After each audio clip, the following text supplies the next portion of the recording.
नमस्कार विप्रवरों। कोई सिद्ध महापुरुष समुद्र के तट पर बैठा था। तब तूफान आ गया। तूफान से उसे कष्ट होगा, इस कारण उसने तूफान को कह दिया, जा थम जा। उसकी वाणी मिथ्या होने वाली नहीं थी, इसलिए वह तूफान थम गया। एक पाल लगा हुआ जहाज आ रहा था।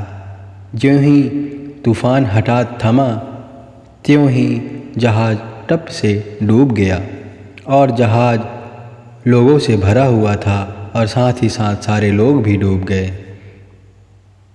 अब इतने ढेर लोगों के जाने से जो पाप हुआ सब उस सिद्ध महापुरुष को हुआ। उस पाप से सिद्धाई भी गई और नरक भी हुआ। ठीक इसी प्रकार एक साधु की खूब सिद्धियां हो रही थी और उसी के लिए अहंकार भी हो गया था, किंतु वह साधु भला व्यक्ति था और तपस्या भी थी। भगवान ने साधु का वेश धरकर एक दिन उनके पास आए। आकर बोले, महाराज सुना है आपकी खूब सिद्धाई हुई है। साधु ने खातिर करके उनको बैठाया। उसी समय एक हाथी वहाँ से जा रहा था। तब भगवान साधु बोले, अच्छा महाराज, आप इच्छा से इस हाथी को मार सकते हैं क्या? साधु बोले, ऐसा हो सकता है। यह कहकर धूल पकड़कर हाथी के शरीर पर डालने से वह छटपटाकर मर गया। तब फिर उसी भगवान साधु ने कहा, आपकी शक्ति है, हाथी को मार डाला। वह हंसने लगा।